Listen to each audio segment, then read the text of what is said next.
Hello, I'm Mike with this week's new and trending AI tools you can't afford to miss. Coming up, we test Roo Code. My community's buzzing about it, and 12,000 members can't be wrong, so we'll test it out with the new general release of Gemini 2.5 Pro, Flash and Flash Lite. We'll also take a look at Cursor integrating with Slack, so I can message my background agents and have them fix my little SASS app that I'm building, and that's coming up later. But first, we'll start with Midjourney. More specifically, Midjourney video. Look at this, 4 very clean variations.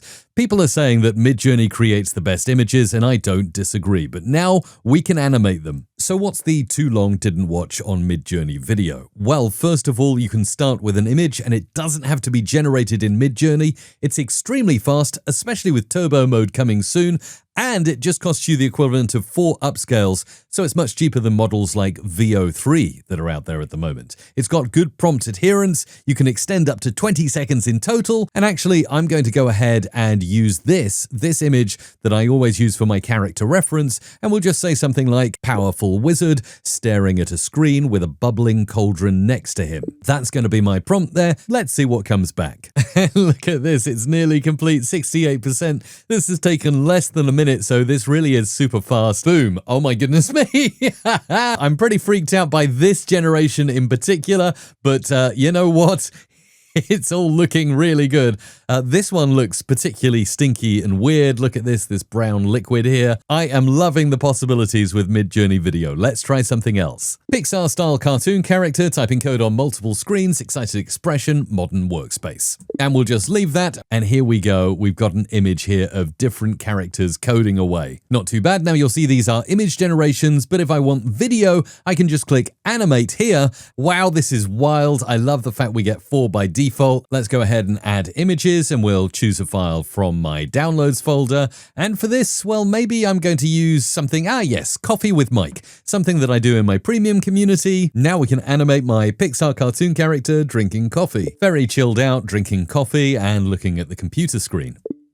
There's my prompt, let's submit it in, and I just wanted to show you in real time, I'm not speeding this up, this is how fast Midjourney video actually is. And boom, look at this. Wow, we've got 4 generations here, which are all absolutely brilliant. Just to let you know, my AI community is about to hit 350 builders, and prices will rise probably this weekend. Plenty of solutions happening in there, including a weekly Coffee with Mike. I can't wait to do that for members this coming Monday, and the link to join is down below. But the cool thing is, if I like any of these generations, I can extend auto like this. And look at this, we've now got a 9-second version of the generation I like, that extends in different ways in each different variation. He's really chugging that one back, the top left variation. Okay, let's push prompt adherence a little bit here. I'm going to select omni-reference here and select my image and generate a thumbnail just like I used to in Midjourney by saying, wizard character casting a spell that transforms into mystical smoke and then closing a spell book labeled AI Tools with a satisfied smile. First, we'll generate the image. This one is very interesting and quite realistic in its generation, so let's click to animate that variation. And there we have it. Yes, very, very realistic. I've got to say this is my favorite video generation model yet. If only it had audio, sound effects, and music like VO3, but this is a fantastic start from Midjourney, and I can't wait to see what's next. Now, before we move on to the next AI tool, I wanted to share something with you that's been really cool for me. You know, on this channel, we deep dive into building AI apps and also working with AI agents. It actually made me realize along the way that most of us are using these incredible AI tools without actually understanding how machine learning works under the hood. And that's why I've been taking this incredible, amazing class on Skillshare. It's called Demystifying Artificial Intelligence. It's by Christian Heilmann, who is the principal program manager at Microsoft. You can craft better prompts if you know exactly which AI tool to use for each specific task. You'll see here there are modules on using visual tools, also audio and visual tools, and also personalizing machine learning as well, which we know in the year 2025 is a huge thing as AI becomes more and more personalized. Well, the good news is you don't just have to learn AI. Skillshare has thousands of classes across tons of categories like art and illustration, animation, photography, graphic design, and productivity, all taught by world-class creatives just like Christian and building technologies at amazing companies such as Microsoft. You can learn at your own pace, and with their 7-day free trial and 30-day money-back guarantee, you can explore everything completely risk-free. The first 500 people to use my link in the description or scan this QR code will receive 20% off their first year at Skillshare. Alright, next up, let's take a look at Gemini 2.5 Pro, Flash and Flashlight that went into general release this week, and we're going to try them in Roo Code, because my community's been buzzing here in this particular thread suggesting Roo Code everywhere. Yes, if we actually do a search for Roo Code, you'll see I mentioned Roo Code, but I haven't used it. We've got David here who's used Roo Code. Charles also mentions Roo Code. Roo Code is getting a lot of love from my community. Version 3.21 was released this week. What does it do? Well, it's an autonomous coding agent that goes straight into VS Code and allows you to make things using natural language. So here I am in VS Code. Let's open a folder, and then we'll go to the extensions area over here, and we'll search for Roo Code. There it is. They're positioning themselves as a whole dev team of AI agents in your editor. Let's install. That didn't take long, and now I've got a nice kangaroo icon in VS Code. Now, setup is pretty easy, and in this week's release, they added an MCP marketplace, which is awesome, and support for Gemini 2.5 models. Now, most people might want to go through OpenRouter because it keeps your costs low by choosing the best large language model for your coding task. But I'm going to bring my own API key, which is down here, and I'm going to select through. You can see it supports pretty much everything. We're going to go for Google Gemini. Now I can straight away go in and just copy my API key, and then we're going to go ahead and choose a model. There are so many choices to choose from, but we'll go for this one here, Gemini 2.5 Pro, with no tags on the end, because that is the general release, the one that is now officially anointed by Google. Let's give this tool a go, and I'm going to create my own game. It's going to be quite a meta game. Let's start. And here I'm going to do my first vibe code. I'd like you to create a game called Vibe Coding Chaos. It will be a hilarious browser-based defense game where you play as a peaceful Zen monk trying to maintain inner peace while coding. Bugs crawl across the screen like beetles. You have to whack them with your debug hammer. There we go. That's my initial prompt to Gemini 2.5 Pro. We're in coding mode. We've left everything as default, so let's hit enter and see what Roo Code can do. First of all, it's thinking with Gemini 2.5 Pro, and it's starting to code. And it looks like the task has been completed. Look at this. I've created the initial version of Vibe Coding Chaos. You can now play the basic game by opening the index in your browser. Oh, we've got a monk represented by an orange square. I can move that monk, but this is really very basic. I'm not sure exactly what I'm supposed to do. Look at this. I can use my hammer to squash bugs. Let's see if we can improve this with Midjourney. Voxel art style Zen monk. Very basic white background. Okay, this guy is looking pretty interesting. Let's download it. Go back to VS Code, and I've got the ability in Roo Code to actually upload an image. So let's grab that lovely Midjourney image. There it is. We'll upload to Roo Code and say, make the Zen monk look a little bit like this. We'll run that command and see what happens. Oh, wow. Okay, yes, we've got a little Zen monk there. That is pretty cool. So this is a great stack. I can generate the idea inside Midjourney and bring it into my game here to make it more advanced. Gemini 2.5 Pro makes me the MVP, and then the graphics can be made in Midjourney. Voxel art of computer bugs on a white background. Nice, we'll grab this one. Voxel art of a basic hammer on a white background. I love this one. As it's going through and working on integrating those bugs, we can see currently I've spent a total of 23 cents to make this game. And with a refreshment here, we've got some really strange hammer that seems to be, yes, squashing bugs as they appear on the screen. This is all kind of basic stuff, but I'm getting there.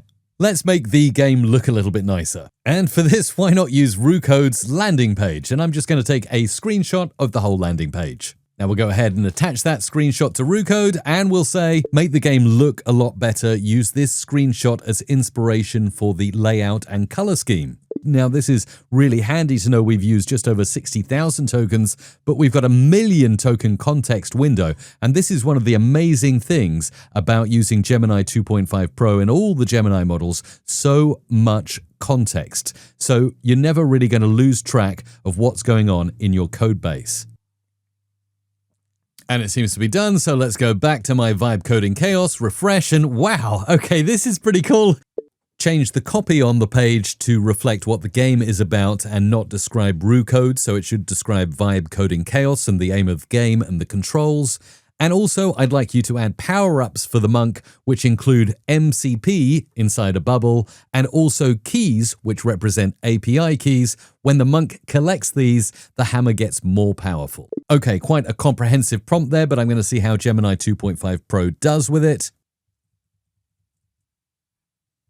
Whoa, my hammer just got bigger when I collected the MCP tool. That was a good MCP to get. Okay, it's never going to win any awards, but if we look at the total cost under $1, you can imagine what you can make if you keep vibe coding away with Roo Code. I gotta say, I'm really impressed, and my community doesn't mention something unless it's really good. I think I'm going to be using Roo Code a lot more, especially now it supports Gemini 2.5. Finally this week, Cursor got a nice integration with Slack, so you can run a background agent in Slack just by tagging @Cursor. Let's give it a go. Here's my little micro SASS I've been building to transform YouTube thumbnails and make them better. It's called Pimp My Thumb, and I've been asking for your feedback and recording it in an Airtable. And amongst the requests here, we can see that there's plenty, including the fact that someone says the menu should be collapsible. It's kinda in the way. So I'm going to copy that suggestion. Then we'll go over to my Cursor account and we'll connect Slack. It's really easy to do so, it just requests for permissions, which I'll allow. Now note you may get this error and you need to switch off privacy mode to use the Slack integration for background agents. So let's go into my Cursor app, we'll go to Settings, General, and Privacy, and you'll see Privacy Mode Legacy is presently on for my account, so I'll just make sure to switch it off. Boom! Now we can finish setting up background agents. And to do this, I just need to connect to my GitHub account. And now both GitHub and Slack are connected. And you'll see here, I've now got Cursor installed inside my Slack instance. I'm going to pop in that feature request here as a message from me. Now, of course, this could be from any team member. And the best thing is Cursor's background agent will read the whole context of your conversation and not just what you tag it with. So now all I should need to do is tag @Cursor and then say, can you do this for me, please? There we go. Very simple prompt. And then we'll also make sure to include the context. This is very, very important. I'm going to make sure it looks at the right repo. Let's hit enter and see if Cursor's background agent will spin into action. Okay, and we can see now that I've added Cursor as a background agent, it's given me a reaction with an hourglass saying it's working on it, and it's even replied to me. Look at this. It says, you just launched your first background agent, and it gives me some information on that. It's using Claude 4 Sonnet to work on Pimp My Thumb, while I just sit back and wait for it to tell me it's done. And look at this, in the time it's taken me to check that all out, I've got a green tick suggesting that my Cursor agent that I called from Slack has done its task. Let's take a look and see what the result is. So in my Git repo, I merged the pull request from my Cursor agent. Let's refresh.